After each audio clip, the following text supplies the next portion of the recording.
Nah, ini sikap murid yang baik kepada guru. Maka kapolsek yang baik adalah kapolsek yang mau bayar hutangnya kiai. Ngono dan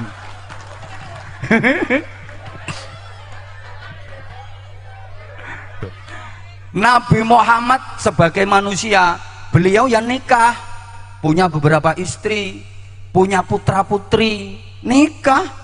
Dalam keluarga Nabi Muhammad juga pernah diomeli sama istri. Loh, Kanjeng Nabi itu pernah diomeli sama istri. Apa maneh Kanjeng Lurah? Mana lurahnya? Apa maneh Kanjeng Lurah mulane ra iso lemu. Loh, dikira kalau Nabi terus nggak pernah diomeli istri. Pernah, memang dibikin gitu sama Allah untuk dicontoh umatnya gimana sikap suami kalau lagi diomelin istri. Assalamualaikum warahmatullahi wabarakatuh.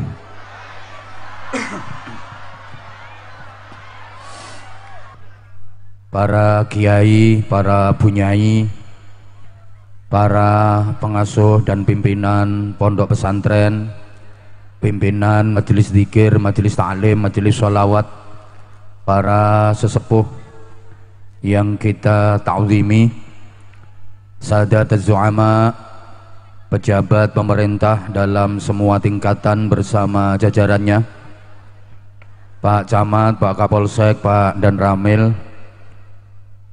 yang kita hormati, kepala desa, tokoh-tokoh masyarakat, tamu-tamu undangan, rekan-rekan panitia di backup tim keamanan dari TNI, Polri, sahabat-sahabat GP Ansor, sahabat-sahabat Banser, semuanya yang kita cintai, yang kita banggakan, hadirin, hadirat, mustami'in, mustami'at, bapak-bapak, ibu-ibu, adik-adik, seluruh jamaah, mudah-mudahan senantiasa dirahmati, dibarokai dan diridhoi Allah.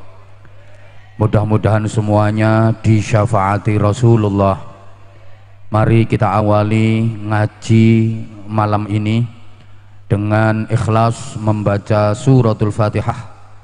Kita berdoa memohon kepada Allah Subhanahu wa taala, mudah-mudahan hajat-hajat baik dunia akhirat kita diijabah oleh Allah. Yang lagi sakit apapun penyakitnya, atau mungkin ada keluarganya yang sedang sakit, semoga segera disembuhkan.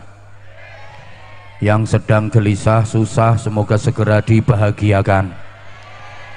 Yang sedang ruwet macet seret, semoga segera dilancarkan.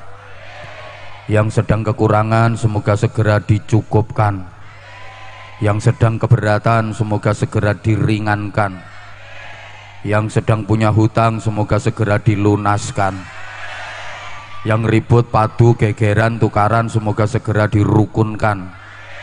Mudah-mudahan semuanya makin mantap Islamnya, makin kuat imannya, makin mulia akhlaknya, makin sempurna takwanya, makin istiqomah ibadahnya, selamat, mulia, bahagia dunia akhiratnya. Al-Fatihah. A'udzubillahi minasyaitonirrajim. Bismillahirrahmanirrahim. Alhamdulillahirabbil alamin. Arrahmanirrahim. Maliki yaumiddin. Iyyaka na'budu wa iyyaka nasta'in. Ihdinas siratal mustaqim. Siratal ladzina an'amta 'alaihim ghairil maghdubi 'alaihim waladdallin. Rabbighfirli wa liwalidayya wa lil mu'minina amin ya rabbal alamin. Para jamaah, mari kita bersyukur kepada Allah Subhanahu wa taala dengan syukur yang dalam, dengan syukur yang sungguh-sungguh, dengan syukur yang sebenar-benarnya syukur atas beberapa nikmat dan karunia yang telah Allah berikan kepada kita. Di antaranya pertama, syukur, alhamdulillah kita dikaruniai oleh Allah seorang nabi yang terbaik. Yang kedua, syukur kepada Allah, alhamdulillah kita ditakdirkan oleh Allah menjadi umat yang terbaik. Yang ketiga, syukur kepada Allah, alhamdulillah kita dikaruniai petunjuk hidup pedoman hidup berupa kitab suci yang terbaik. Jadi malam ini kita bersyukur dengan 3 terbaik nabinya, terbaik umatnya, dan terbaik kitab sucinya. Ini saja yang akan saya uraikan, mudah-mudahan selesai dalam 20 menit. Yang nggak ikut nyumbang nggak usah cerewet. Pertama, alhamdulillah kita dikaruniai oleh Allah seorang nabi yang terbaik. Allah mengutus nabi itu, satu riwayat menyebutkan jumlahnya 124.000 nabi. Dari 124.000 ini yang diangkat jadi rasul ada 313. Yang wajib kita kenal 25. Yang terbaik adalah nabi kita Rasulullah Muhammad sallallahu alaihi wasallam, yang diutus rahmatan lil alamin, menebar cinta kasih sayang kepada semesta alam.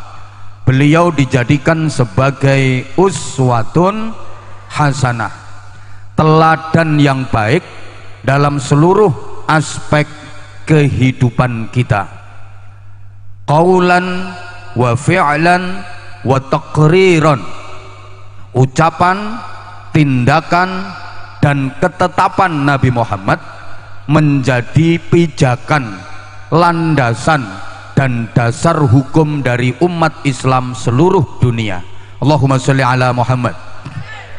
Oke, saya tanya, masyarakat desa sini kalau sholat subuh pakai kunut napa mboten? Pakai. Sama, saya juga pakai kunut kalau sholat subuh. Ini kalau ditanya kenapa masyarakat desa sini kalau sholat subuh kok pakai kunut, jawabannya karena Nabi Muhammad sholat subuhnya pakai kunut. Dasarnya jelas. Sementara ada saudara kita dari organisasi lain sholat subuhnya nggak pakai kunut. Itu kalau ditanya kenapa sholat subuhnya nggak pakai kunut, dasar mereka juga karena Nabi Muhammad sholat subuhnya nggak pakai kunut. Jadi yang subuh pakai kunut dasarnya juga Nabi Muhammad, yang subuh nggak pakai kunut dasarnya juga Nabi Muhammad. Makanya dulu sempat ribut, yang satu bilang harus pakai kunut, itu sunnah abad, kalau nggak pakai kunut harus diganti sujud sahwi. Satunya nggak usah pakai kunut, dalilnya nggak pakai kunut kok, harus kunut, nggak usah kunut, harus kunut, nggak usah kunut. Itu dulu. Alhamdulillah masyarakat kita sekarang udah dewasa dalam berpikir, dewasa dalam bersikap. Sekarang udah nggak ada yang gegeran, tukaran, padu, ribut soal kunut, karena sekarang sudah banyak yang tidak sholat subuh. Nah itu orangnya pada ketawa itu. Masyarakat desa sini, apa tau desanya ini? Dumeling, Wanasari. Kalau bulan Ramadan sholat tarawehnya pakai 8 rakaat apa 20 rakaat? 20 rakaat. Sama, saya juga 20 rakaat tarawihnya. Kalau ditanya kenapa sholat tarawih 20 rakaat, jawabannya Nabi Muhammad setiap bulan Ramadan itu qiyamul lailnya, sholat malamnya 20 rakaat. Banyak sahabat yang menyaksikan dan didhawuhi sama Nabi Muhammad. Cuma waktu itu belum diberi nama tarawih. Ada istilah tarawih itu mulai zaman Sayyidina Umar bin Khattab radhiyallahu taala anhu. Setiap bulan Ramadan Nabi Muhammad sholat malamnya 20 rakaat ditambah witir. Cuma nggak dikerjakan berjamaah di masjid. Kenapa? Nabi Muhammad khawatir Kalau taraweh dikerjakan berjamaah di masjid, nanti taraweh menjadi wajib bagi umatnya. Nabi Muhammad tahu persis bahwa orang Dumeling tidak mungkin kuat kalau diwajibkan sholat tarawih 20 rakaat tiap malam bulan Ramadan. Lawang sehari semalam sholat maktubah 5 kali saja masih dinyang, harusnya sehari 5 kali dirubah jadi 5 hari sekali, double usolli fardhu subhi wal duhri wal asri wal maghribi wal isya'i oplosan lillahi ta'ala. Lah kalau tarawih yang 20 rakaat tiap malam Ramadan diwajibkan, masyarakat Dumeling tidak mungkin kuat. Makanya sama Rasulullah tidak dikerjakan di masjid dan berjamaah, tidak dikerjakan sendiri di rumah. Itu dasarnya yang tarawih 20 rakaat. Sementara ada saudara kita dari organisasi lain sholat tarawihnya 8 rakaat. Dasarnya apa? Menurut mereka Nabi Muhammad itu qiyamul lailnya istiqomah, baik di dalam bulan Ramadan maupun di luar Ramadan. 8 rakaat plus 3 rakaat witir. Jadi yang taraweh 20 rakaat dasarnya ya Nabi Muhammad, yang taraweh 8 rakaat dasarnya ya Nabi Muhammad. Dulu ribut, makanya sekarang kita nggak usah ribut. Aneh banyak orang yang meributkan soal ibadah tapi ibadahnya nggak dikerjakan, ibadah hanya dipakai bantah-bantahan, hanya diributkan tapi nggak diamalkan. Urusan apapun kita disuruh mencontoh Nabi Muhammad, sampai hal yang sekecil pakai sendal itu disuruh nyontoh Kanjeng Nabi. Bagaimana Rasulullah kalau pakai sandal? Kalau pakai sandal yang dimasukkan kaki kanan dulu, kaki kiri nyusul belakangan. Ngelepasnya kaki kiri dilepas dulu, kaki kanan belakangan. Dimulai dari hal yang kecil. Kalau kita kan enggak, ya sak candake, pokoknya endi sing mlebu ya blesek. Halo, makan, kita disuruh mencontoh bagaimana cara makan Nabi Muhammad. Nabi Muhammad itu kalau enggak benar-benar lapar nggak makan. Lah nek wong Dumeling meskipun tidak lapar makan. Nabi Muhammad itu kalau makan sebelum kenyang sudah berhenti. Kalau orang Dumeling meskipun sudah kenyang nggak berhenti.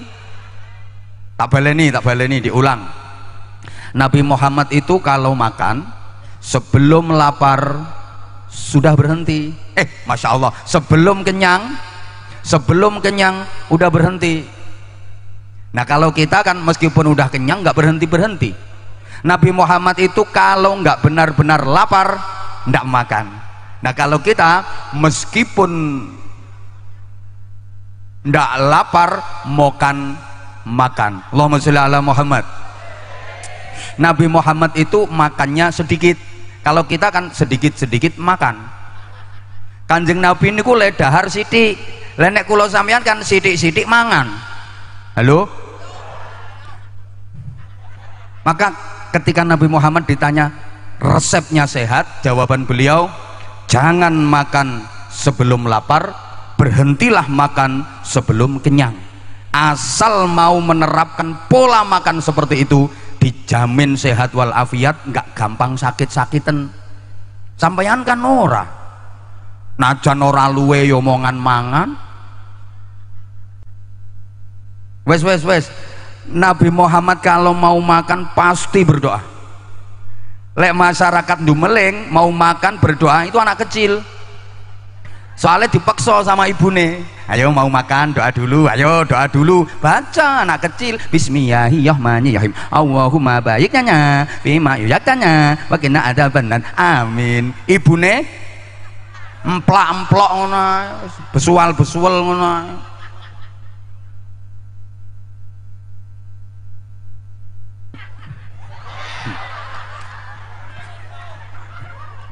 Ya Allah, Nabi Muhammad kalau makan pakai 3 jari, langsung pakai tangan kanan, dengan 3 jari, ibu jari, telunjuk, dan jari tengah. Kita nggak harus mencontoh persis pakai 3 jarinya. Oh, Nabi Muhammad yang dimakan kurma, daging, roti kan enak pakai 3 jari. Lah kalau sampean makan soto, rawon pakai 3 jari, ya soto sak mangkok iso 3 wulan. Artinya beliau makannya sedikit dan cara makannya sedikit-sedikit. Ini yang harus kita contoh adalah sedikit dan sedikit-sedikitnya. Makan yang paling buruk itu pakai 10 jari.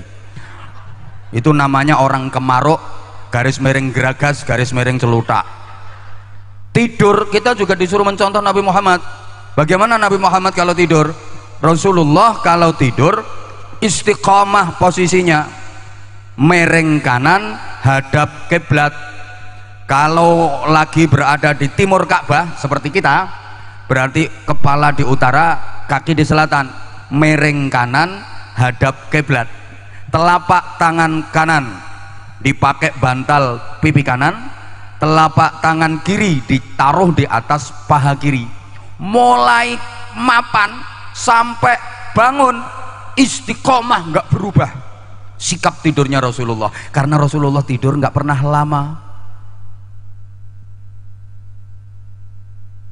Orang dumeling ya mungkin mapannya bisa sikap seperti itu, miring kanan hadap kiblat, telapak tangan kanan dipakai bantal pipi kanan, telapak tangan kiri ditaruh di atas paha kiri. Mapane tengah-tengah tidur malang megung gak karu-karuan. Kadang tangan iso naik Gunung Kelut, Gunung Bromo, malah kadang tangannya belakrak sampai hutan Jawa Tengah. Kok ada yang nanya hutan Jawa Tengah itu apa? Sini tak tunjukin. Rasulullah kalau tidur hanya kedua mata beliau saja yang terpejam, sedangkan akal, pikiran, jiwa dan hatinya tetap sadar dan terjaga. Jadi ada kejadian apapun di sekitarnya tahu, karena hanya kedua mata beliau saja yang terpejam. Pikiran, akal, jiwa, hati terjaga, sadar. Lalek masyarakat Wanasari sekali tidur blek sek, innalillahi. Rasulullah kalau mau tidur zikir, baca kalimat thayyibah, kalimat thayyibah, kalimat thayyibah, doa sampai tertidur. Kalau masyarakat Dumeleng Wanasari mau tidur ngeloni HP, betul? Pokok urusan apapun kita diperintah mencontoh Rasulullah. Kalau pengen bener, pengen baik, pengen selamat dan mulia dunia akhirat. Allahumma sholli ala Muhammad. Nah sekarang kenapa semuanya harus mencontoh Rasulullah? Dan Rasulullah itu siapa? Untuk menjawab itu kita berangkat dari satu makalah. Saya baca, tolong ditirukan sama-sama. Yang ikut menirukan saya doakan barokah, akeh duwite, akeh ibadahe, akeh ganjarane, gampang usahane, gampang urusane, gampang golek utangan. Loh, kok iso moh nyari utangan susah yo bingung kok. Gampang golek utangan dan sing diutangi lali ora nagih. Nah ngono. Yang nggak ikut menirukan saya nggak tanggung jawab. Mbuh, awas engko bengi yen turu ora eling apa-apa. Enten. Halo? Sampean ini kerikil, Kanjeng Nabi adalah inten. Ayo sekarang semuanya nyaut manusia. Ngoten nggih? Banter, Nabi Muhammad adalah manusia yang merasa menjadi manusia, ngono lho. Ayu on. Nyaut semua, diulang. Nabi Muhammad adalah manusia yang merasa menjadi manusia yang sadar sebagai manusia yang mengerti tentang Kanjeng Nabi iku wong sing sadar dadi, wong sing rumangsa dadi, wong sing bisa ngerteni, wong sing ngregani, wong sing nguwongke. Soale saiki akeh wong sing ora rumangsa dadi, akeh wong sing ora sadar dadi, akeh wong sing ora iso ngerteni, akeh wong sing ora ngregani, akeh wong sing ora nguwongke. Lah sing ngono kuwi berarti dheweke dudu. Ayo ganti manusia. Sekarang banyak manusia yang tidak merasa sebagai, banyak manusia yang tidak sadar sebagai, banyak manusia yang tidak mengerti tentang, banyak manusia yang tidak menghargai, banyak manusia yang tidak memanusiakan. Yang seperti itu berarti dia bukan. Ya kalau manusia ya harus sadar sebagai manusia, sadar menjadi manusia, mengerti tentang manusia, menghargai manusia dan memanusiakan manusia sehingga dia punya pri kemanusiaan. Sekarang mulai banyak manusia yang kehilangan pri kemanusiaan, kadang kalah dengan makhluk lain. Saya kapan hari pulang dari pengajian nyampe rumah iseng nonton TV, pas acara binatang-binatang itu ditayangkan ada emak kucing. Sini apa ibu itu apa? Lah ya emak. Ada mane? Ada mane kucing. Wes mama udah. Ada mama kucing, mana? Gak ngerti mana? Apa mana? Kelahiran. Bosone Brebes ndoboli. Brosot.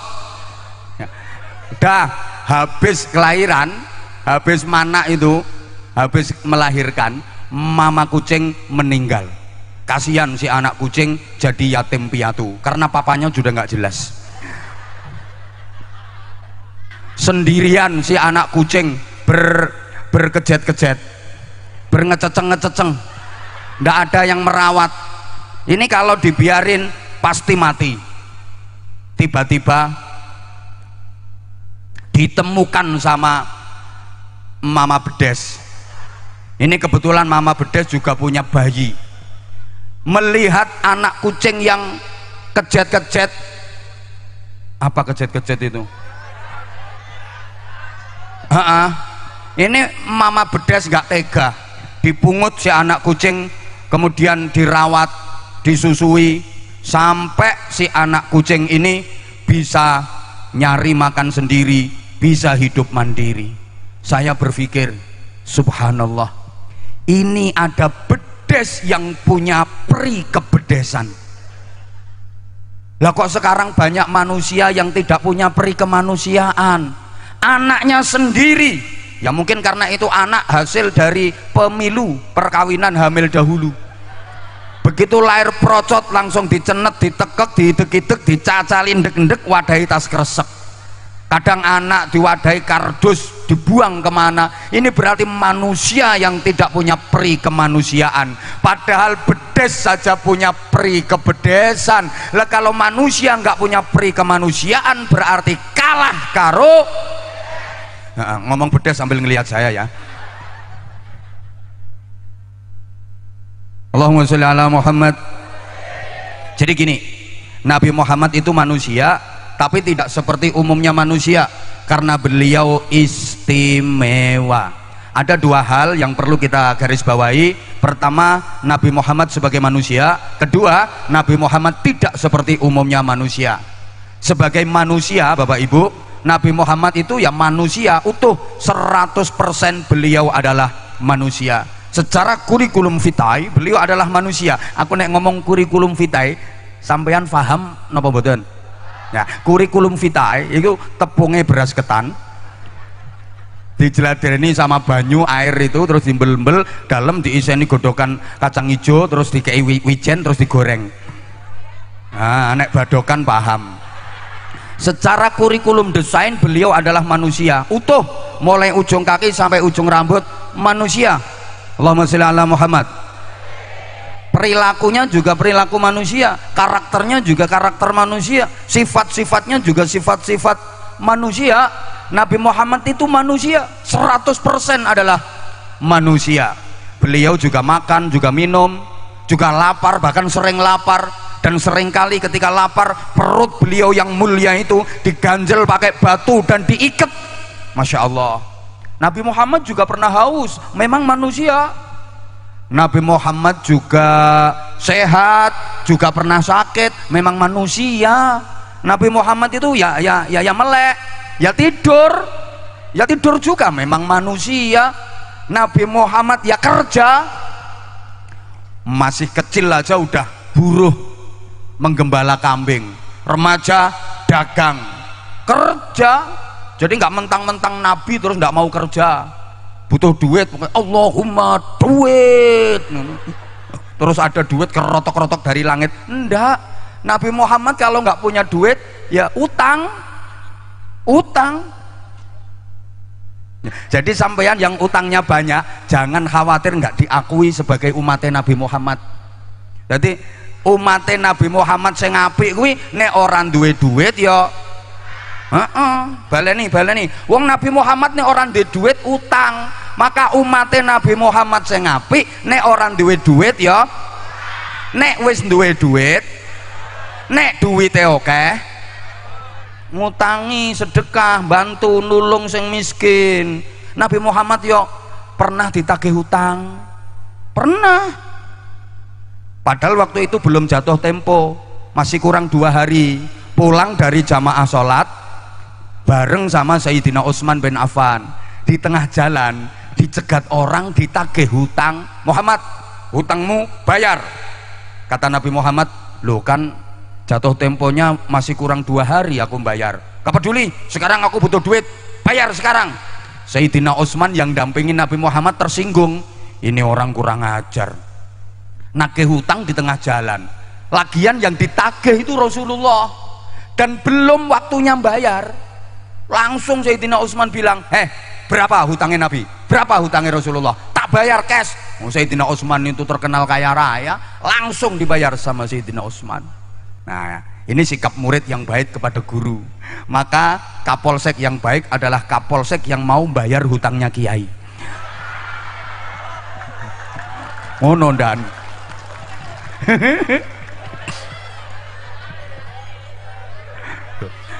Nabi Muhammad sebagai manusia, beliau ya nikah, punya beberapa istri, punya putra putri, nikah. Dalam keluarga Nabi Muhammad juga pernah diomeli sama istri. Loh, Kanjeng Nabi itu yuk pernah diomeli sama istri. Apa maneh Kanjeng Lurah? Mana lurahnya? Apa maneh Kanjeng Lurah mulane ra iso lemu. Loh, dikira kalau Nabi terus nggak pernah diomeli istri. Pernah, memang dibikin gitu sama Allah untuk dicontoh umatnya gimana sikap suami kalau lagi diomelin istri. Nabi Muhammad kadang kalau lagi diomelin istri yang ngambek. Beliau ngambek. Nah, ngambeknya Kanjeng Nabi kemana? Ke masjid, i'tikaf, zikir. Lah nek ngambeke wong dumeling kan nang warunge rondo. Halo. Nabi Muhammad pernah habis mimpin musyawarah persiapan perang Tabuk. Ini musyawarah sangat penting. Nabi Muhammad karena itu musyawarah sangat penting, terlambat pulang ke istrinya. Waktu itu giliran ke dalamnya Sayyidah Aisyah. Terlambat kurang lebih setengah jam. Sementara sebagai istri, Sayyidah Aisyah sudah siap-siap menyambut kedatangan suami tercinta. Sudah make upan, sudah cantik, sudah pakai parfum, siap menyambut suami tercinta. Yang ditunggu nggak datang, dongkol, jengkel, gondok, ora teko-teko le ngenteni ket mang. Begitu Rasulullah datang, ketuk pintu.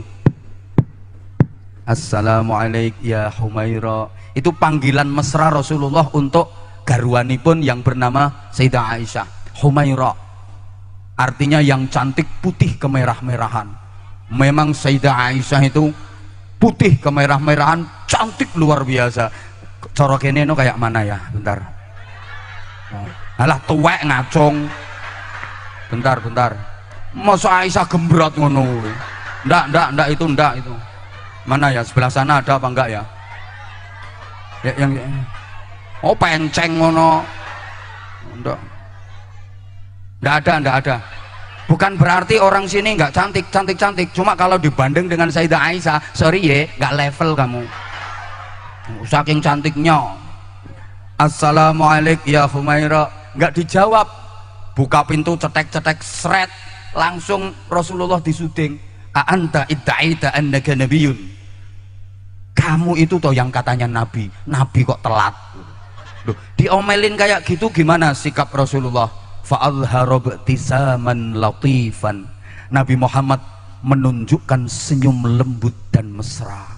Ini suami-suami kalau diomelin sama istri senyumin aja, nggak boleh dibalas dengan ngomel. Kalau bapak balas nggak mungkin menang pak, karena perempuan itu kamu seakeh. Halo. Jadi kalau istri lagi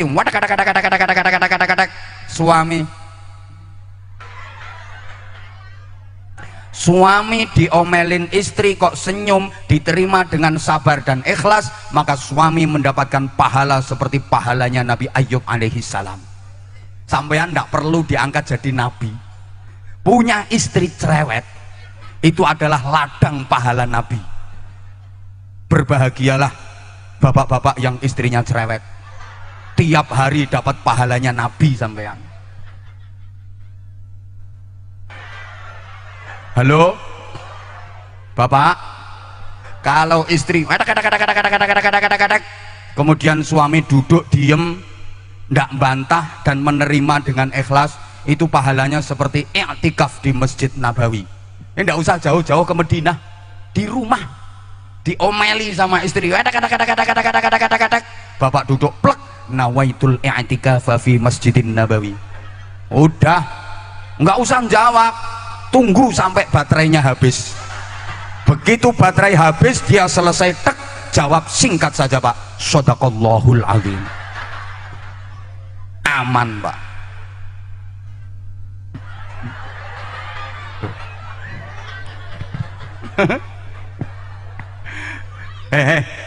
Sebagai manusia Nabi Muhammad ya sehat, ya pernah sakit.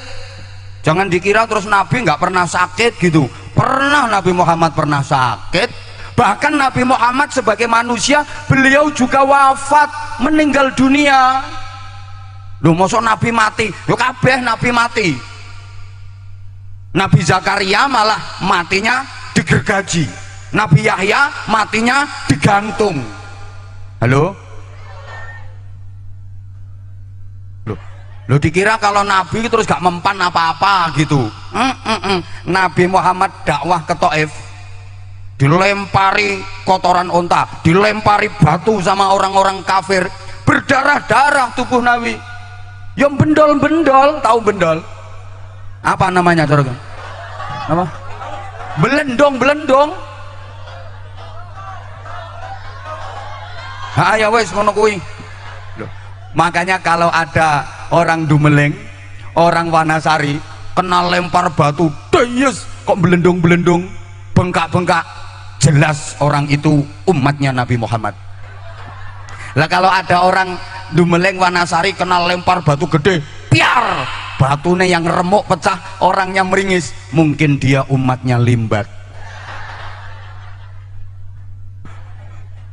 Loh, Nabi Muhammad perang itu juga pakai baju besi. Kenapa? Nggak ada jaminan kebal senjata. Beliau juga punya pengawal yang dipimpin oleh Zubair bin Awam. Jadi kalau presiden itu punya pas pampres, pasukan pengamanan presiden, Nabi Muhammad juga punya pas pamnap, pasukan pengamanan Nabi. Loh iya, kiai juga punya pas pamki, Banser, tenang, pasukan pengamanan kiai. Halo? Loh, Nabi Muhammad pernah sakit, bahkan Nabi Muhammad pernah kena sihir, disihir sama orang kafir, tembus. Loh, memang dibikin gitu sama Allah, ditunjukkan sifat basyariahnya, sifat sebagai manusia utuh, agar bisa dicontoh oleh umatnya. Lah kalau misalnya nggak tampak sifat manusianya, ya malah kita susah mencontohnya. Faham? Itu ceritanya Nabi Muhammad kena sihir itu begini. Nabi Muhammad itu sakit nggak sembuh-sembuh, udah minum ramuan dari ahli pengobatan pada masa itu, tetap aja nggak sembuh. Dibawa ke tabib ahli pengobatan, tetap aja nggak sembuh. Lama sakit Nabi Muhammad. Kemudian malaikat Jibril datang ngasih tahu ke Nabi Muhammad, ya Rasulullah, sakitmu bukan sakit biasa, sakitmu itu sakit non medis. Tapi bahasanya malaikat Jibril ya nggak non medis ngono. Ini kan untuk memudahkan pemahamanmu, karena kalau nggak dibikin bahasa kayak gini sampeyan-sampeyan nggak paham. Saya tahu warga Ndumeleng, Wanasari sini cantik-cantik tapi kan agak on. Jadi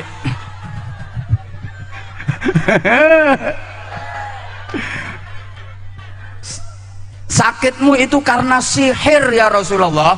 Kaget Rasulullah. Apa iya Jibril? Iya, di belakang rumahmu itu ada batu besar, di bawah batu itu ada barang sihir kiriman orang kafir. Itu barangnya diikat dengan 11 tali pengikat. Perintahkan sahabat-sahabatmu untuk membongkar batu besar itu, dan di bawahnya itu ada barang, ambil dan lepas ikatannya, maka penyakitmu akan sembuh. Rasulullah memanggil para sahabat dan beliau bersabda, wahai sahabat-sahabatku, ternyata aku kena sihir.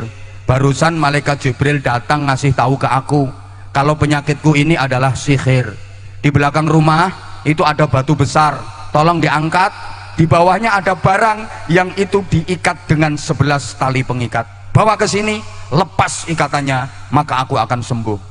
Dibongkar itu batu, diangkat, bener, ternyata di bawah batu itu ada barang. Ada barang kiriman orang kafir sihir yang diikat dengan tali sejumlah 11 ikatan. Dibawa kepada Rasulullah, dan Rasulullah memerintahkan para sahabat, lepaskan ikatan-ikatan itu.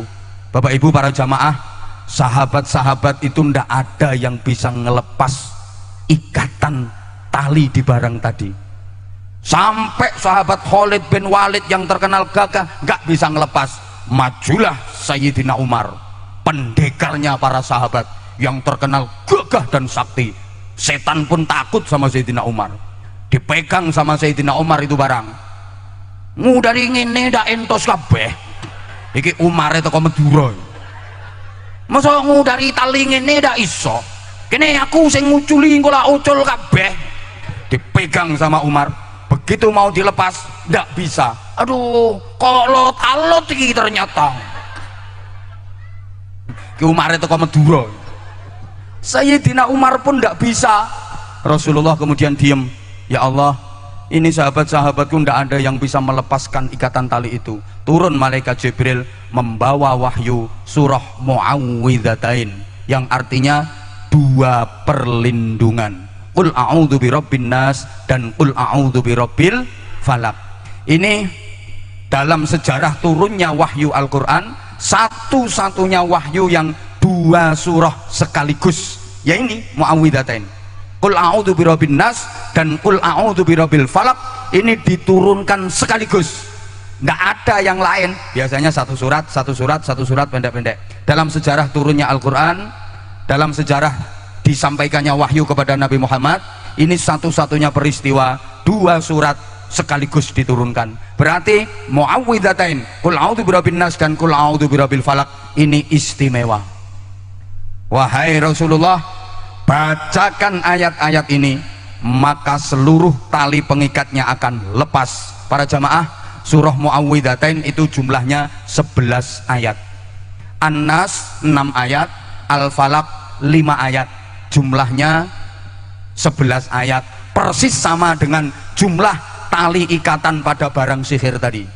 Dibaca sama Rasulullah, setiap dibaca 1 ayat talinya lepas 1, dibaca 1 ayat lagi talinya lepas 1 lagi. 11 ayat dibaca semua, 11 tali ikatan lepas semua. Jadi kapan Kanjeng Nabi maca ul a'udzu binnas, talinya lepas 1, Malikin nas, lepas 1 lagi, ya lepasnya tali ya tar, masuk cerut. Koyok bojomu i cerute. ilahin nas, min syarril waswasil khannas, lepas sampai 11 ayat itu dibaca, 11 tali ikatan di barang sihir itu lepas, seketika sembuhlah Rasulullah seperti sedia kala. Para jamaah, semenjak peristiwa itu Rasulullah Muhammad Shallallahu Alaihi Wasallam itu setiap mau tidur beliau selalu mendawamkan, mengistiqomahkan membaca muawwidzatain. Jadi kul a'udzu birabbin nas dan kul a'udzu birabbil falaq dibaca, kemudian ditiupkan ke kedua telapak tangan beliau, diusap-usapkan ke sekujur tubuh. Itu kebiasaan Rasulullah setiap mau tidur setelah peristiwa itu. Dan Rasulullah bersabda, muawwidzatain itu ayat perlindungan dari setan sekaligus perlindungan dari sihir. Sampean kalau mau tidur baca kul a'udzu birabbin nas dan kul a'udzu birabbil falaq, tiupkan ke kedua telapak tangan, kemudian diusap-usapkan ke sekujur tubuh. Santet mental, jengges bendal, tenung balik, ra usah nang dukun entek gula. Santri kok moro dukun nih, santri kepet. Daripada gula dikasihkan dukun, mending kasihkan kiai. Allahumma sholli ala Muhammad. Bisa dilanjut? Nah, sebagai manusia Bapak Ibu, Rasulullah juga pernah lupa. Memang ditunjukkan seperti itu sama Allah. Rasulullah pernah lupa bilangan rokaat dalam sholat jamaah. Waktu itu jamaah sholat zuhur, Rasulullah jadi imam, sahabat-sahabat makmum. Yang ada di shaf awal, baris paling depan adalah akabirus sahabah, sahabat-sahabat utama yang pinter-pinter itu berada di garis depan. Abu Bakar Siddiq, Umar bin Khattab, Utsman bin Affan, Ali bin Abi Thalib, Abdurrahman bin Auf, Sa'ad bin Abi Waqqas, Zubair bin Awam. Pokoknya sahabat yang top-top itu di depan. Makanya jangan disalahkan ya kalau orang-orang utama itu ya duduknya di panggung, kemudian di kursi ada tendanya. Biasanya yang meneng atau yang di panggung, yang di tenda itu orang-orangnya pinter biasanya. Ya kayak sholat jamaah kan gitu tatanyanya, aturannya. Yang di shaf awal baris depan itu yang utama, yang pinter-pinter, yang alim-alim. Halo? Mbok gak 3 TN kok. Lanjut. Nah, di belakang, nah ini mulai makmum yang gak begitu pinter, ada yang agak oon, namanya Dzul Yadain. Itu di belakang dia. Ngimami sholat zuhur baru dapat 2 rakaat setelah tasyahud awal, tahiyat awal. Loh, Rasulullah itu salam, assalamualaikum warahmatullah, assalamualaikum warahmatullah, zikir. Ini sahabat-sahabat utama yang pinter-pinter, yang di baris depan diem, ndak zikir, ndak ngingetin. Kalau orang demuling ya dumeling Wanasari sini kan langsung subhanallah, gini apa nggih? Nah, ini sahabat-sahabat pinter-pinter kok pada diem. Kenapa? Satu, sungkan. Tahu sungkan? Nah, malu. Orang kalau pinter itu biasanya sungkanan, maluan. Lene wong goblok orang duwe isin. Orang pinter itu gitu. Jadi sungkan. Jadi meskipun meskipun disuguhi macam-macam kayak gini, ya ndak dimakan padahal pengen. Ya ini kan suguhan toh, inilah ini utuh, ndak kalong, pisang utuh ndak kalong, ini ada jeruk, ada duku utuh ndak kalong. Kenapa? Karena di depan orang pinter sungkan. Coba tak praktek no. Nek wong goblok delok lah apa lae ngono kuwi. Ini misalnya kok ditaruh di situ, amblas sak piring-piringnya. Saya walaupun disuguhi degan, ada es jeruk, ada kopi, ada larutan, ada ini, ya ndak tak minum, sungkan wong. Isin. Orang pinter itu pemalu-maluan, isinan, sungkanan. Lene wong bodoh ya ora patek duwe isin. Halo? Makanya diem mereka. Kedua, kenapa sahabat yang pinter-pinter ini diem? Ya karena pinter, mereka berpikir mau diingetin gimana wong itu Rasulullah utusan Allah. Mau diingetin gimana? Jangan-jangan ini sholat zuhur direvisi. Jangan-jangan ada perubahan. sekarang sholat duhur tinggal 2 rakaat. Kok mau diingetin? Kok pas ada malaikat Jibril turun bawa wahyu, Muhammad sekarang duhur jadi 2 rakaat. Karena pinter gitu loh. Loh, revisi sholat itu kan pernah terjadi, revisi arah kiblat. Dan itu kejadiannya juga ketika sholat jamaah sedang berlangsung.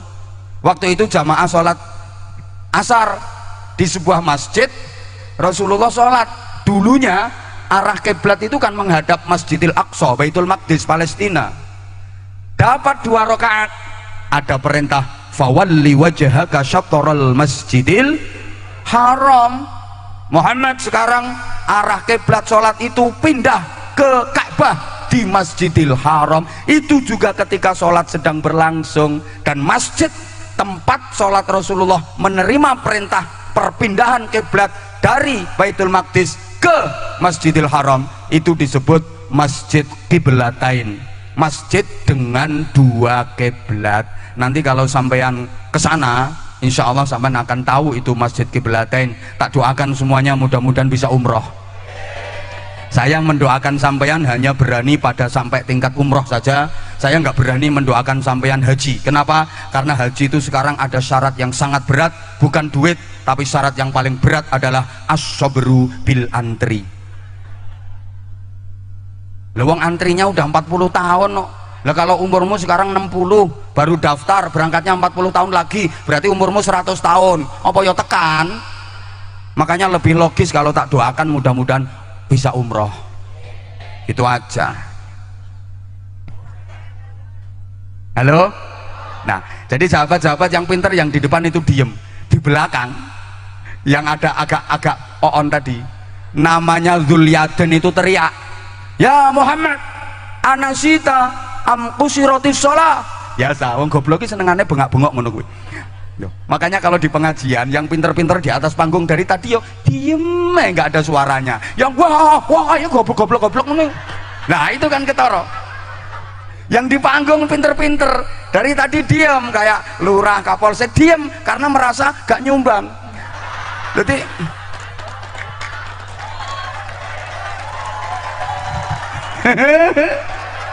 ayo nek gak trimo turun, wong memang gak nyumbang kok. Ini juga gak nyumbang munggah panggung, makanya diem. Tapi pinter ngono loh, makanya diem. Lah sing gak pinter ya bengok-bengok ini. Termasuk Dzulyaden, dia bengok, ya Muhammad anasita am kusiratis shalah. Nabi Muhammad sampeyan lali apa piye? Apa saiki salat kuwi diringkes? Lah Rasulullah merasa nggak lupa, merasa nggak ada perubahan apa-apa. Beliau menjawab, mana situ wa ma kusiratis shalah. Aku nggak lupa, salat juga nggak diringkes, tetap nggak ada perubahan. Nah wong bodoh ki nek dijelasno kan ra trimo. Metenteng, wallahi sumpah deh, demi Allah sholaita dhuhra rakaat ini iki mang sampean sholat duhur merong rakaat, biasanya kan 4. Ya karena orangnya metenteng, maka Rasulullah memandang sahabat-sahabatnya yang pinter-pinter. Dipandanglah wajah Sayyidina Abu Bakar Siddiq. Lah kok Sayyidina Abu Bakar Siddiq itu mantuk toh, ganti mandang ke Sayyidina Umar, Utsman, Ali, kabeh. Yakinlah Rasulullah bahwa beliau lupa. Langsung beliau berdiri hadap kiblat, Allahu Akbar, nambah 2 rakaat. Nggak perlu diulang dari awal. Nah ini akhirnya jadi syariat. Understand? Nah, hikmah dari kejadian itu apa? Tolong perhatikan. Hikmah dari kejadian itu adalah untung ono wong goblok. Loh iya, andaikan nggak ada orang goblok, sekarang sholat duhur jadi kacau. Bisa 4 rakaat, boleh 2 rakaat. Nggak ya kacau, oleh jamaah gimana? Rasulullah pernah sholat duhur 4 rakaat, pernah sholat duhur 2 rakaat, berarti sholat duhur boleh 2 rakaat dong. Lah nek Wanasari yakin milih 2 rakaat. Lah kalau gitu mau sholat jamaah duhur jadi kacau. Ada makmum masbuk, dia ketinggalan, begitu sampai masjid sholat jamaah duhur sudah berlangsung, dia mau ikut makmum ya nanya dulu, weh 4 apa 2 ngono. Ternyata orang goblok itu mbarokai. Nah termasuk Saya Abah Anza bisa hadir ke tempat ini ya karena barokahnya yang goblok-goblok itu.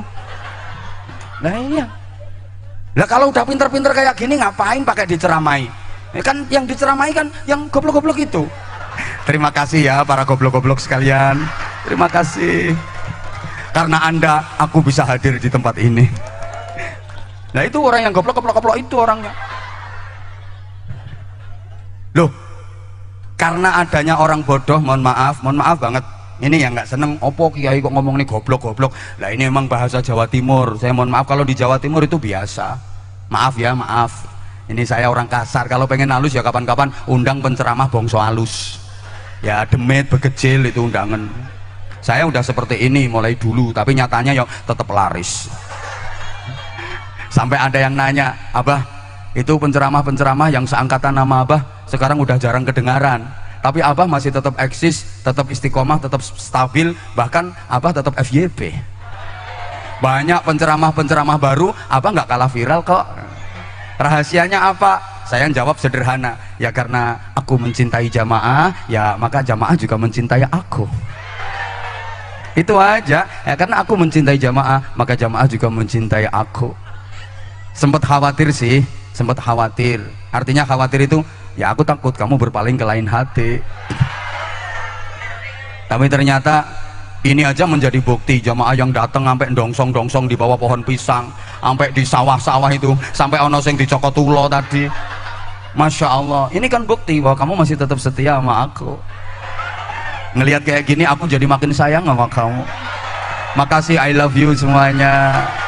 I love you, subhanallah ya Allah. I love you. Sing tuwek ra usah. Tuwek melok kisbeh. Gila nih. Dah yang tuwek tak balik ke.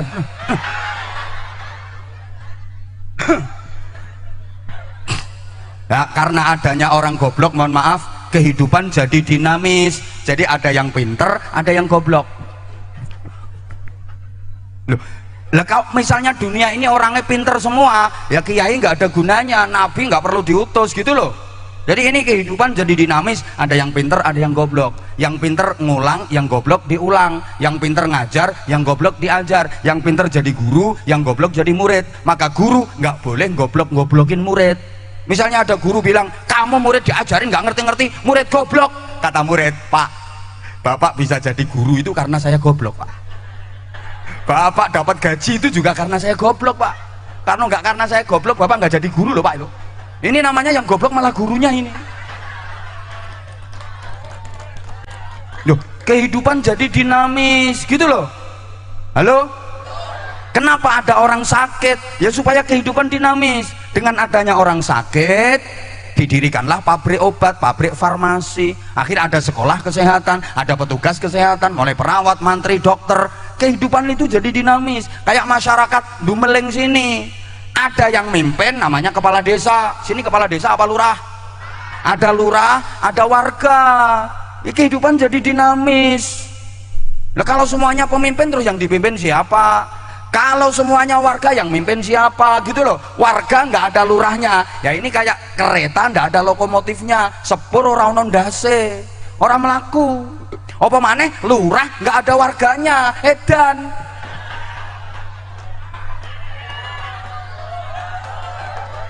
Maka lurah harus sadar, dia duduk jadi lurah itu karena dipilih warga. Kalau nggak dipilih warga nggak mungkin jadi lurah. Maka kalau udah jadi lurah harus memperjuangkan nasib warga.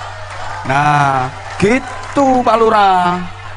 Warga juga begitu. Walaupun kemarin waktu pilihan lurah itu kamu nggak milih beliau, aku tahu kok itu Pak Lurah yang pakai kudung coklat itu loh orangnya. Sekarang beliau adalah bapaknya orang sedesa, pemimpin yang wajib dipatuhi, wajib ditaati. Gitu, kehidupan jadi dinamis. Allahumma sholli ala Muhammad. Iya. Sebentar, sebagai manusia udah dengerin dong. Lah ya wong goblok yang ngono kuwi, bengok-bengok ngono kuwi. Oh, iku goblok wedok iku. Eman, ayu, oon. Ini memang dibikin kayak gitu. Rasulullah itu pernah juga sholat subuh kesiangan. Loh pernah, Kanjeng Nabi sholat subuh kesiangan itu pernah. Ini jarang diceritakan oleh kiai-kiai karena kiai-kiai itu sering menunggu. Makanya jarang berani ceramah soal itu. Berarti menceritakan pengalaman pribadi.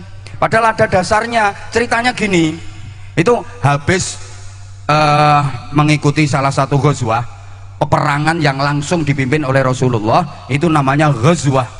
Kalau Rasulullah nggak ikut terjun di medan perang, namanya sariyah. Gak ngerti jak bahasan ngene iki. Wes pokoknya ngene. Pulang dari peperangan dalam kondisi yang capek banget. Udah lewat tengah malam memasuki dini hari, perjalanan Rasulullah dengan para sahabat itu udah terseok-seok lah, capek banget. Beristirahatlah Rasulullah karena waktu itu udah mendekati subuh. Rasulullah berdiri di bawah syajaratis syaukah, gitu ceritanya seperti itu. Rasulullah istirahat di situ, tidur sambil berdiri. Apa bisa? Bisa. Ini kalau di ilmu militer, tanya ke Pak Kapolsek kalau nggak percaya. Polisi, tentara, itu harus bisa tidur sambil berdiri, ya dan ya. Ya harus bisa memang. Banser yang ngono kudu iso. Iso moro-moro geblak ngene kok. Halo? Halo? Rasulullah itu tidur sambil berdiri di bawah syajaratis syaukah. Nah, sahabat Bilal melihat kondisi Rasulullah seperti itu nggak tega. Kemudian sahabat Bilal matur, ya Rasulullah, aku nggak tega melihat kondisimu, silakan Rasulullah tidur, biar aku yang berjaga. Bilal, ini udah mau subuh, aku takut nanti tidurnya pules, subuhnya hilang. Ndak ya Rasulullah, aku yang jadi jaminan, aku yang akan menjaga. Rasulullah dan para sahabat yang lain silakan tidur, aku yang berjaga. Bilal itu terkenal paling kuat melek karena latar belakangnya dia kan budak, udah biasa menderita. Bilal itu bisa melek nggak tidur 7 hari 7 malam, itu kuat, dan itu terkenal di kalangan para sahabat. Sahabat-sahabat yang lain percaya, ya udah kita tidur dulu sebentar, lumayan. Bilal yang berjaga. Nah, Rasulullah pesan, nanti kalau udah masuk waktu sholat subuh bangunin ya Bilal. Siap ya Rasulullah, saya yang berjaga. Rasulullah tidur, Sayyidina Abu Bakar tidur di dekat Rasulullah, selalu berada di dekat Rasulullah. Demikian pula sahabat-sahabat yang lain tidur, Bilal sing jogo. Kuasane Allah, ketika Rasulullah dan para sahabat yang lain tidur, Bilal itu seumur hidupnya nggak pernah seperti itu. Ya emang dibikin gitu sama Allah. Moro siut kelimpruk morok Bilal. Masuk waktu subuh, satu pun nggak ada yang bangun, saking capeknya. Sampai matahari sudah bermeletek. Ya, itu terbit itu. Alah wis kadung. Matahari udah terbit. Yang pertama kali bangun karena kesentrong sinar matahari adalah Abu Bakar Siddiq. Kaget Abu Bakar Siddiq. Duh, matahari udah terbit. Baca takbir keras banget. Karena ngerasa belum sholat subuh. Allahu Akbar. Rasulullah kaget dengar takbirnya Abu Bakar Siddiq, dikira ada pasukan yang nyerang. Rasulullah bangun. Ada apa Abu Bakar? Matahari udah terbit ya Rasulullah, kita belum sholat subuh. Mana Bilal? Mana Bilal? Dibangunin sama Abu Bakar Siddiq. Kum ya Bilal, bangun kamu Bilal. Kanjeng Nabi langsung begitu Bilal cerekal, ma wa'adtani ya Bilal, mana janjimu ke aku Bilal? Katanya kamu mau jagain, begitu masuk waktu subuh mau dibangunin, kok ngorok kamu? Nangis Bilal. Maaf ya Rasulullah, seumur hidupku aku nggak pernah mengalami kejadian seperti ini. Aku kalau udah niat melek pasti melek. Nggak tahu ini tiba-tiba aku kok kelimpruk. Ya udah sekarang wudu, adzin ya Bilal, azan kamu. Bilal azan subuh kira-kira jam 6:30. Ini azan subuh paling siang dalam sejarah Islam. Para sahabat yang lain wudu, kemudian Kanjeng Nabi dan para sahabat sholat subuh berjamaah kawanan lillahi ta'ala. Loh ini boleh? Boleh dengan syarat satu, karipan berjamaah. Tahu karipan berjamaah? Malamnya nggak tidur sebelum manjing, sebelum masuk waktu subuh udah tidur semua. Begitu masuk waktu subuh, satu pun nggak ada yang bangun. Bangun-bangun matahari udah terbit. Kalau misalnya masuk waktu subuh ada satu orang yang bangun kok tidur lagi, ya itu yang nanggung dosa. Paham? Yang kedua, karipan melek benginya bukan maksiat, itu kan habis perang. Kayak kiai kan habis pengajian. Lah kamu habis cangkruan di warungnya Rondo, apalagi yang nom-nom itu habis ajep ambek ajep subuhe jam 8:30. Ya itu dosa tumpuk-tumpuk, dosa kuadrat. Allahumma sholli ala Muhammad. Paham? Nah, oke, sekarang iya sebentar. Ini sisi Rasulullah sebagai manusia. Kemudian dari segi tidak seperti umumnya manusia, karena beliau istimewa. Rasulullah mampu bermain dalam ranah intelektual ketuhanan. Bareng sekali lagi sing keras. Sekarang dilengkapi ketuhanan yang Maha Esa. 1, 2, 3. Nah, ini Pancasila, sila pertama. Orang Indonesia harus hafal Pancasila. Ini nanti tak terang no kabeh, nek gak cukup kapan-kapan ngundang lagi. Gitu. Siapa ngomong larang-larang? Pengen murah ya bojomu kon ceramah. Larang murah itu tergantung kualitas. Koyo. Allahumma sholli ala Muhammad. Oke, bukti kalau Rasulullah mampu bermain dalam ranah intelektual ketuhanan. Saya tanya, tolong dijawab. Bapak Ibu, percaya sama Allah apa enggak? Percaya sama Allah apa enggak? Udah pernah ngelihat Allah? Kok percaya? Padahal belum pernah ngelihat. Tolong dijawab. Percaya nggak kalau malaikat Israel itu ada? Percaya nggak kalau malaikat Israel itu ada? Udah pernah ketemu? Siapa yang pengen ketemu angkat tangan, tak fatihai mumpung mandi. Ayo. Sampean percaya malaikat Israel itu ada padahal belum pernah ketemu. Kok percaya? Saya ulang, dijawab yang kenceng, Percaya nggak adanya kehidupan di alam kubur? Udah pernah ke sana? Kok percaya? Percaya nggak dengan adanya hari kiamat? Terus kiamat itu kapan kejadiannya? Kok percaya?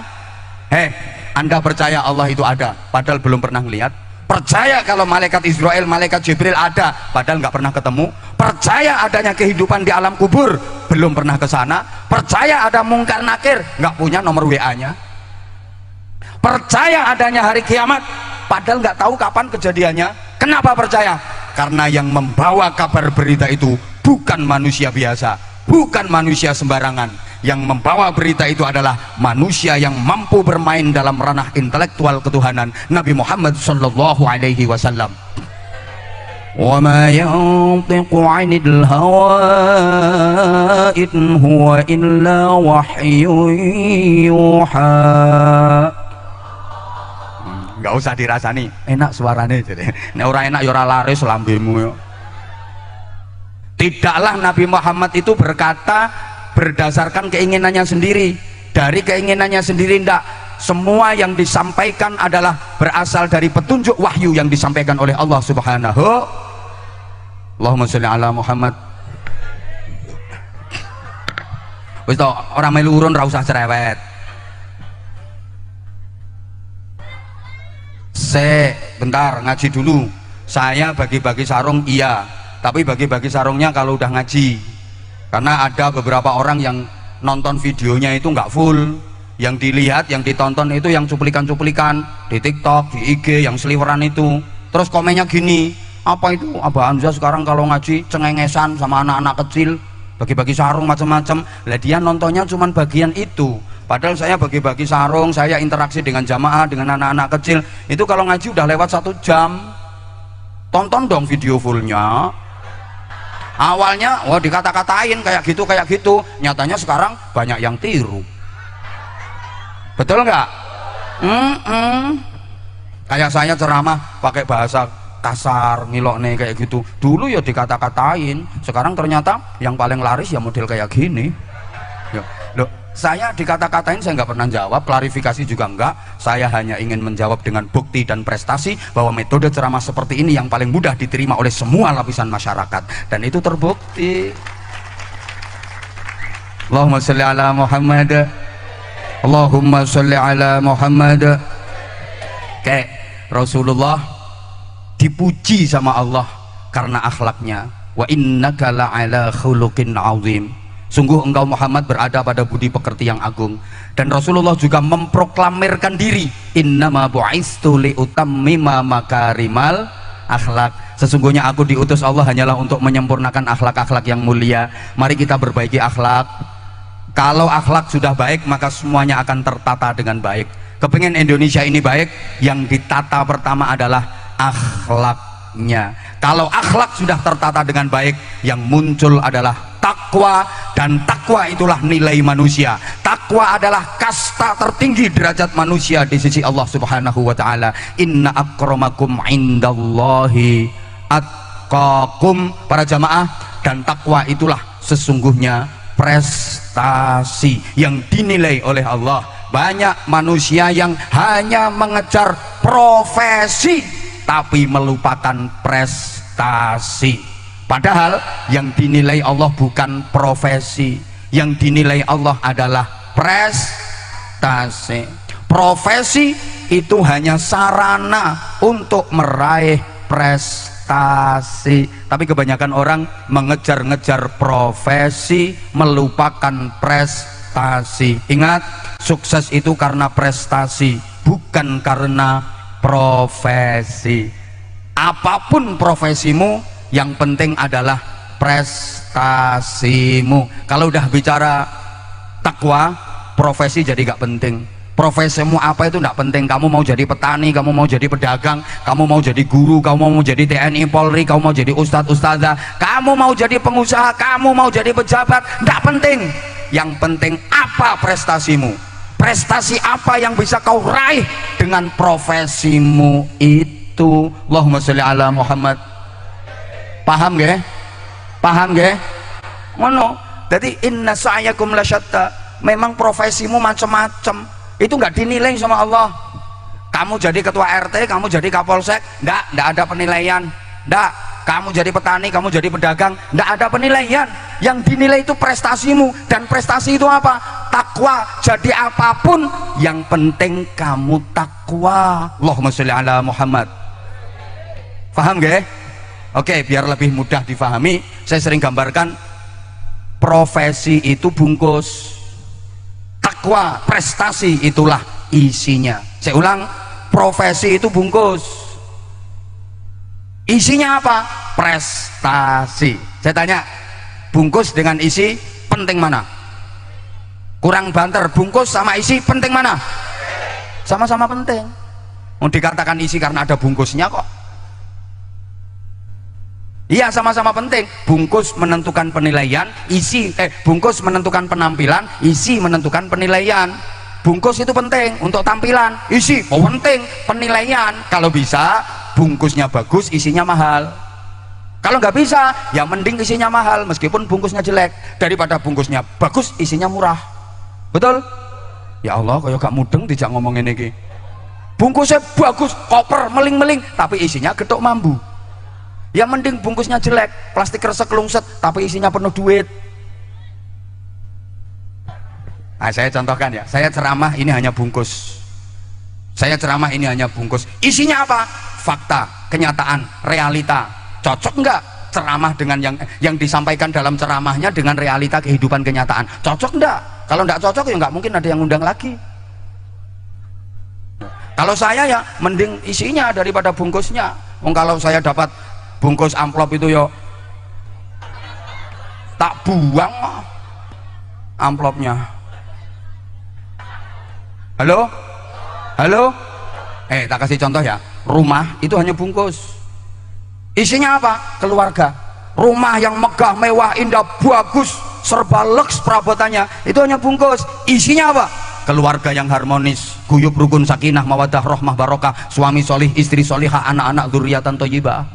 Itu nah, apa artinya rumah megah, mewah, indah, tapi isinya keluarga yang berantakan, kacau, balau, Hoi, suami istri cekcok terus, berantem terus, gegeran terus, itu bukan rumah, jadi kandang. Lo kadang suami baru datang, istri langsung nyangap, oh ketek teko. Lah suami marah tuh dibilangin ketek, bedes kakean cangkem, suwek lambemu.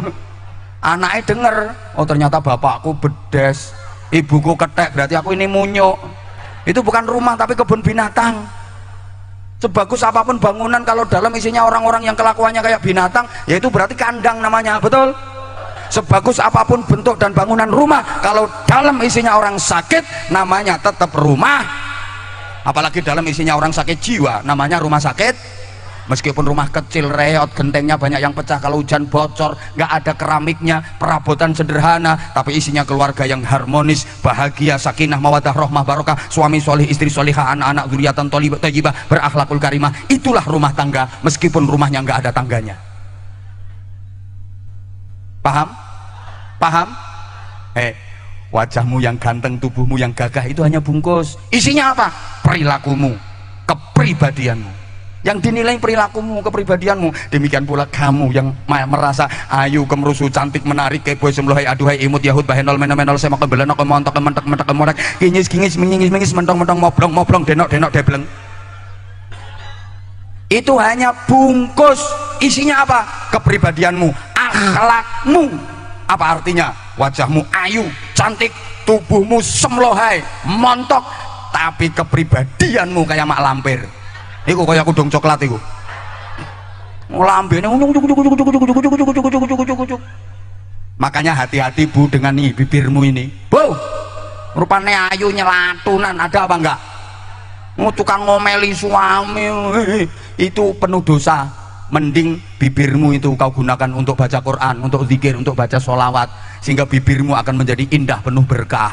Nah kalau kau gunakan untuk ngomeli suami, maka bibirmu, lidahmu akan menjadi duri-duri tajam yang menusuk perasaan suami, melukai hati suami. Bukankah suamimu adalah surgamu? Bukankah ridho Tuhanmu tergantung ridho suamimu, Bu? Krungu? Dan suamimu sudah bekerja keras, pertentangan, pontang pantingan, tidak kenal waktu, itu semua dilakukan suamimu demi untuk mengetengi dirimu itu.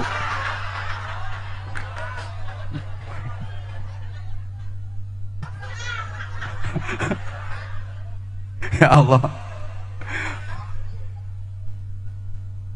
Allah ya kan. Udah yang kedua dulu, habis ini bagi-bagi sarung.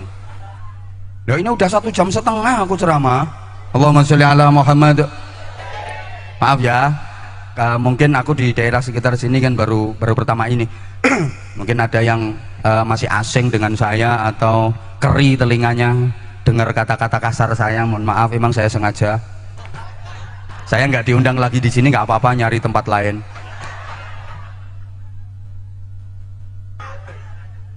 Ya Allah, udah sekarang yang kedua dulu. Alhamdulillah kita ditakdir Allah menjadi umat yang disebut kuntum khaira ummatin. Kalianlah umat yang terbaik dibanding umat-umat yang lain. Kita adalah umat yang terbaik. Harus loh ini, harus. Mbora dikatekne kok. Umat terbaik dalam ayat yang lain disebut ummatan wasaton, umat yang tengah-tengah. Kita ini umat tengah-tengah. Ini apa ya, cocok dengan karakter bangsa Indonesia. Indonesia ini cocok tengah-tengah memang ya, kayak gini, tengah-tengah. Halo, kok tengah-tengah sawah? Astagfirullahaladzim. Ya Allah paringi sabar ya Allah. Artinya gini loh, Indonesia yang terkenal beragam, banyak suku, budaya, adat istiadat, tradisi, etnis, bahkan agama, tapi kan bisa hidup guyup rukun berdampingan dalam keberagaman. Loh ini luar biasa loh ini. Orang-orang luar negeri itu banyak yang belajar dari Indonesia. Kok bisa ya Indonesia? Banyak suku, banyak budaya, tradisi, keragaman, bahkan banyak agama, tapi kok guyup rukun, saling menghormati, saling menghargai. Loh ini luar biasa dan ini udah cocok dengan bangsa Indonesia. Maaf, tengah-tengah kayak gini. Dulu kita pernah mau dibawa ke kanan oleh DITII, mau dijadikan negara Islam, tidak bisa, tidak cocok karo karakter Indonesia. Pernah mau dibawa ke kiri oleh PKI, mau dijadikan negara komunis, tidak iso, tidak cocok dengan karakter bangsa Indonesia. Terus kayak ini paling cocok. Makanya kalau ada yang mau bikin menegakkan syariat Islam di Indonesia harus diganti jadi negara Islam, ya jangan hidup di Indonesia, minggat pilih negara yang menurutmu cocok di sana gitu. Indonesia udah seperti ini gayamu, Pancasila nggak Islami, lambemu. Rumangsamu yang bikin Pancasila itu orang-orang on kayak dirimu itu para ulama juga itu yang merumuskan, nggak ngawur, nggak sembarangan. Cocoknya Indonesia yang seperti ini. Makanya sama hati-hati kalau bikin acara undang kiai penceramah itu jangan sembarangan. Yang suka provokatif, mecah belah kerukunan, nggak usah diundang. Kalau bisa nyari kiai yang model kok yang ini ki, tadi maksudnya ki deh, maksudnya kok yang ini ki yang model ini ki, tadi ngajak-ngajak kerukunan. Jangan salah paham toh, itu tengah-tengah model ngajak kerukunan. Negara nggak harus disestempel Islam, yang penting warga masyarakatnya bebas menjalankan ibadah sesuai dengan keyakinannya, dilindungi undang-undang tanpa harus mengagamakan undang-undang. Ini Pancasila. Loh, siapa yang menerima Pancasila pertama kali? Ternyata yang menerima Pancasila pertama kali itu bukan ormas-ormas yang mengklaim dirinya paling modern, paling islami. Ndak, yang menerima Pancasila pertama kali itu adalah kiai, para santri, kaum sarungan, bukan kaum celonoan. Gak terima ngadeg ngono lho, kaum sarungan yang menerima pertama. Lu sapa sing ngrubah sila pertama berdasarkan piagam Jakarta, ketuhanan dengan kewajiban menjalankan syariat Islam bagi pemeluk-pemeluknya. Lagi para kiai ini yang bermusyawarah, jangan seperti ini. Kasihan saudara kita yang beragama lain, mereka juga ikut berjuang memerdekakan Indonesia kok. Lah kalau ini kan hanya untuk umat Islam, diganti tapi nilai dan esensi Islamnya tetap menonjol. Diganti yang sederhana, ketuhanan yang Maha Esa. Jangan dibilang ini nggak agamis. Ketuhanan yang Maha Esa itu la ilaha illallah. Ketuhanan yang Maha Esa itu qul huwallahu ahad. Makanya terus tak gawe qul huwaile. Mukae, halo. No. Nah, udah. Dari sisi agama kita juga tengah-tengah. Kita itu nggak ekstrim tapi nggak terlalu lunak, nggak terlalu longgar. Umatnya Nabi Isa itu ekstrim, umatnya Nabi Musa terlalu longgar. Kita umatnya Kanjeng Nabi Muhammad tengah-tengah. Contoh urusan nikah. Urusan nikah, kalau umatnya Nabi Isa seumur hidup hanya boleh nikah sekali sampai mati, nggak boleh nikah lebih dari satu kali. Dan misalnya ada laki perempuan pagi nikah, sore suaminya mati, ini si perempuan menjanda seumur hidup, nggak boleh nikah lagi. Bingung, oh ngapa ngop, ambek dikebuti ya. Loh, laki perempuan pagi nikah, malam si istri meninggal, ini lakinya wajib menduda seumur hidup, gak boleh nikah lagi. Ya bingung kok, nang barangnya pola ra karuan iki diuklek-uklek apa ditutui, gak bingung. Lah kalau umatnya Nabi Musa soal nikah bebas sak kuate, kuat 10 rabi 10, kuat 50 entuk rabi 50, kuat 100 entuk rabi 100, los. Itu umatnya Nabi Musa sak kuate. Lah sampean rabi 100 ya remek sampean, wong siji wis sayek-sayek ngono sampean. Kalau kita umatnya Muhammad, nikah itu boleh 1, boleh lebih dari 1, tapi dibatasi paling banyak 4. No, 4 kurang rabi yo jaran.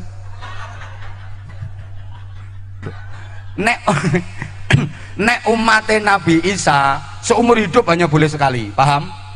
Paham? Nek umatnya Nabi Musa bebas sak kuate sak akeh-akeh. Lah umatnya Nabi Muhammad tengah-tengah, boleh 1, boleh lebih dari 1, tapi dibatasi paling banyak 4. Misalnya 4 kok meninggal 1, nambah lagi tidak apa-apa, kan jumlahnya 4. Kok mati loro, nambah loro meneh nggak apa-apa, kan jumlahnya 4. Ngono lho.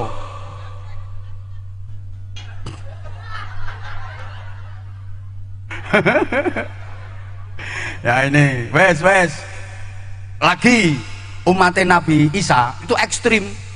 Sowan kiai nggak boleh bawa apa-apa, haram. Jadi umatnya Nabi Isa itu misalnya sowan ke rumah kiai, bawa buah haram, nggak boleh. Bawa parsel buah tangan haram, nggak boleh. Ngamplopi kiai nggak boleh, haram, haram. Iki aku gak setuju. Pokoknya aku nggak setuju ini. Sehingga kiai zaman Nabi Isa itu melarat-melarat, miskin-miskin. Lah umat yang mau sowan kiainya itu nggak boleh bawa gula, bawa kopi, haram, nggak boleh bawa apa-apa, nggak boleh bawa gula, kopi, buah, nggak boleh bawa amplopan, nggak boleh. Sehingga kiai di zaman Nabi Isa itu miskin-miskin semua. Aku nggak setuju, sekali lagi aku nggak setuju. Dan ya lah ya memang nabi yang paling miskin itu bukan Nabi Ayub. Nabi paling miskin itu Nabi Isa. Rumah nggak punya, istri nggak punya, apalagi anak, keluarga nggak punya. Hidupnya itu masih al-masih, ngembara terus, yang dimakan itu ya dedaunan, buah-buahan. Paling miskin itu Nabi Isa. Makanya innallaha yahtajju bi Isa 'alal fuqara. Besok di hari kiamat Allah akan bikin hujah, bikin dalil dengan Nabi Isa untuk orang-orang miskin. Hei orang Dumeling, kenapa kamu nggak tahajud? Kenapa kamu nggak puasa Senin Kemis? Saya miskin ya Allah, saya sibuk kerja. Miskin mana kamu dibanding Isa? Isa itu paling miskin tapi tetap aja ibadah. Ngono sumben. Jadi kiai di zaman Nabi Isa itu melarat-melarat. Ngundang kiai suruh ceramah nggak boleh disangoni, haram, gak setuju aku. Nggak boleh dikasih berkat, haram, aku juga nggak setuju. Itu zaman Nabi Isa. Zaman Nabi Isa. Kalau umatnya Nabi Musa, sowan ke dalamnya kiai wajib bawa oleh-oleh, gula, kopi, buah, wajib ngasih amplopan. Nah, kalau ini aku setuju. Ngundang kiai suruh ceramah wajib nyangoni. Ini umat Nabi Musa dan saya setuju. Nah, kita umatnya Nabi Muhammad tengah-tengah. Sowan kiai bawa oleh-oleh boleh, nggak bawa oleh-oleh juga, tapi yang bagus bawa. Ini umatnya Kanjeng Nabi. Ketemu kiai ngamplopi boleh, nggak ngamplopi juga boleh, yang bagus. Nah ngono ini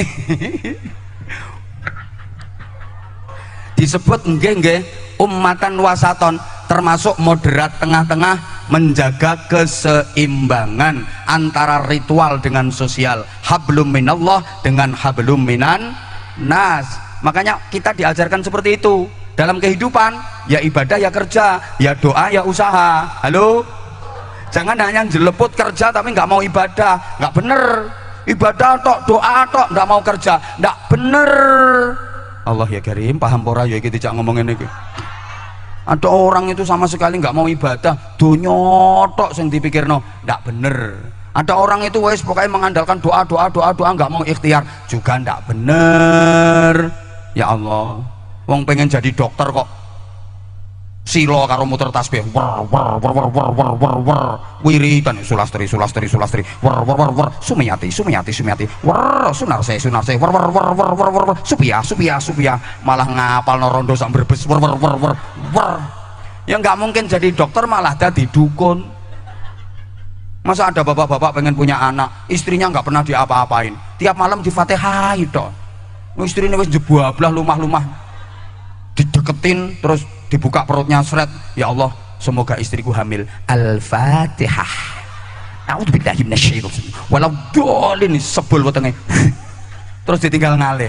Besok juga gitu lagi, istrinya wis matang-matang, mudah-mudahan hamil, ya Allah Al-Fatihah. Ya nggak hamil Pak, Fatihah iya Fatihah, tapi harus sambil dieker-eker Pak. Oh no, Fatihah tok dak.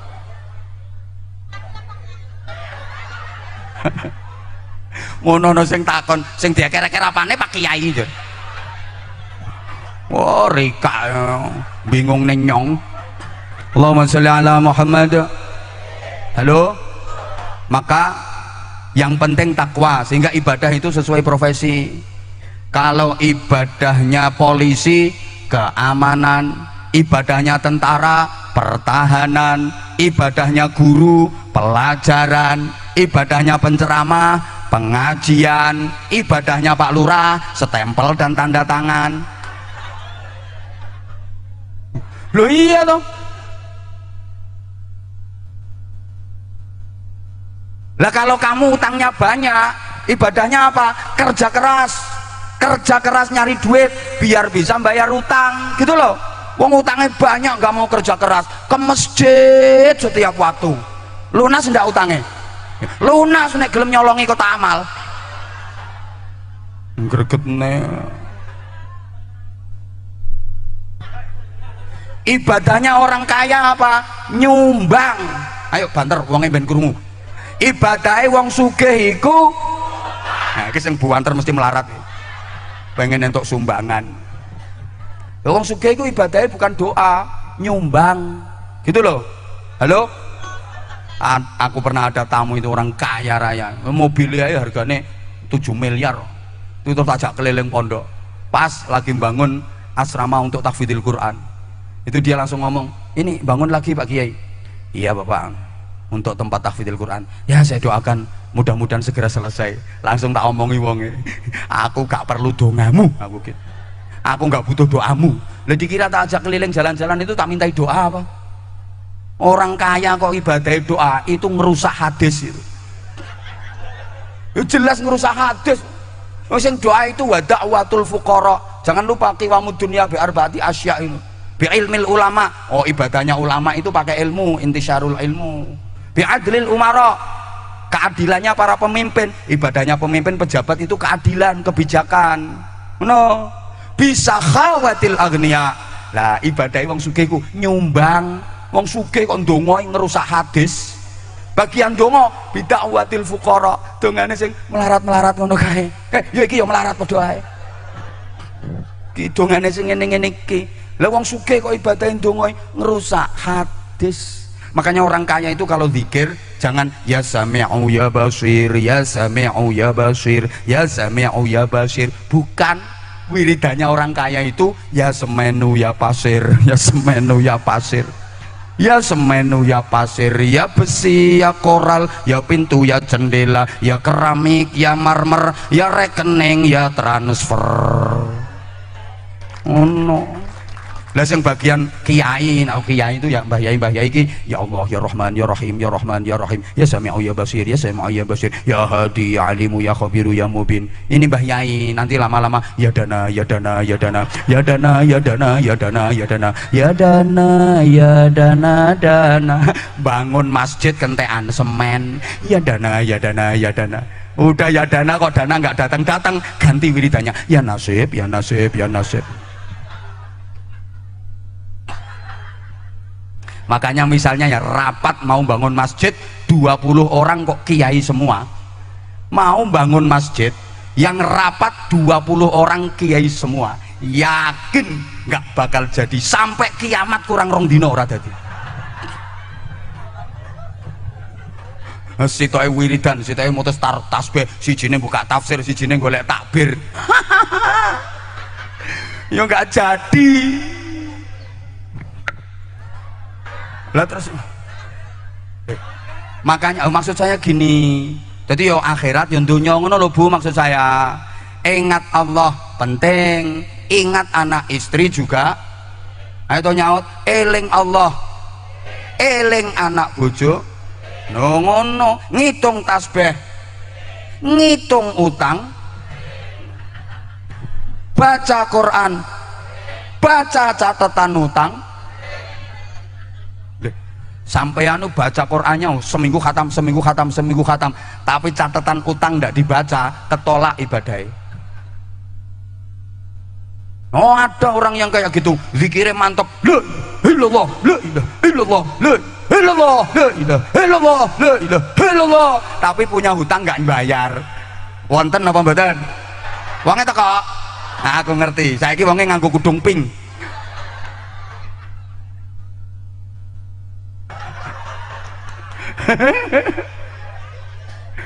Apa ya gitu loh.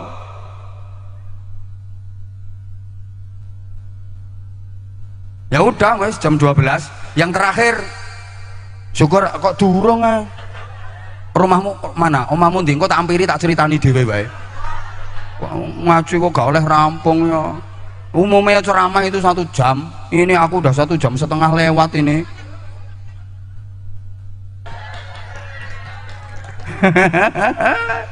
Wih, siji ku kawit mangkuk siji kuwi. Allahumma sholli ala Muhammad.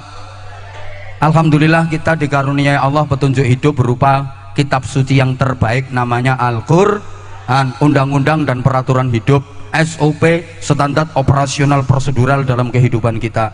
Ibarat orang berkendara di jalan raya, Quran itu kayak rambu-rambu lalu lintas. Orang berkendara harus tahu rambu-rambu dong. Oh, kalau ada rambu ini nggak boleh nyalip, oh ini nggak boleh putar balik. Minimal tahu arti dari 3 lampu. Ada lampu hijau, ada lampu kuning, ada lampu. Umat Islam harus ngerti lampu hijau, lampu kuning, lampu merah. Lampu hijau perintah, halal, jalan. Lampu kuning perhatian dan peringatan, syubhat, hati-hati dan waspada. Lampu merah larangan, haram, stop. Sekarang banyak orang yang nggak ngerti rambu-rambu, udah tahu itu lampu merah diterobos, kejar sama polisi, kena prit, minggir, ditanya, nggak tahu ya kamu kalau lampu merah? Tahu pak. Kok diterobos? Ya nggak tahu kalau ada bapak. Kalau tahu ada bapak yang nggak terobos pak, nggak pakai helm kamu ya pak.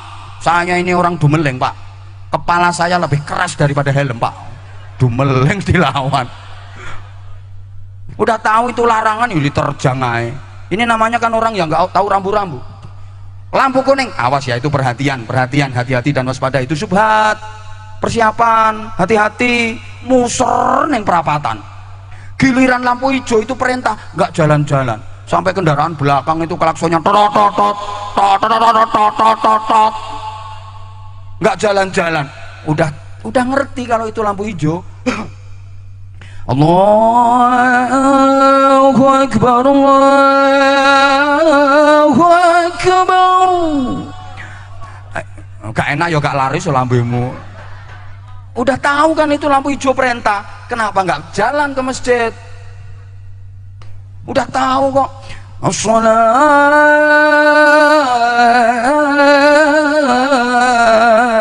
khairum minan naum, malah kelon.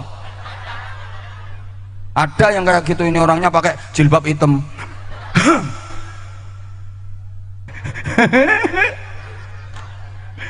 Ya lampu hijau nggak gelem jalan. Lah kita hidup diatur dengan Al-Quran. Mudah-mudahan semuanya min ahlil Quran. Ayo, maaf ibu, netranin jenengan, meripatin jenengan, kata pundi nggo maca Quran karo nggo maca HP. Sekali lagi ibu-ibu, maaf, meripate penjenengan ibu, kata pundi nggo maca Quran karo nggo maca HP. HP ya, ganti matamu. Lebih bahasa Indonesia kok. Ya, matamu itu lebih banyak mana untuk ngelihat tulisan Quran sama mentelengi HP? Ya udah, besok di akhirat minta syafaatnya HP. Ini kita, maka sudah jam 12 lewat. Saya sebenarnya berat mau ninggalin kamu, aku udah terlanjur sayang sama kamu. Hidup menyakitkan tanpa hadirnya seorang kekasih. Cukup sekian dan terima kasih.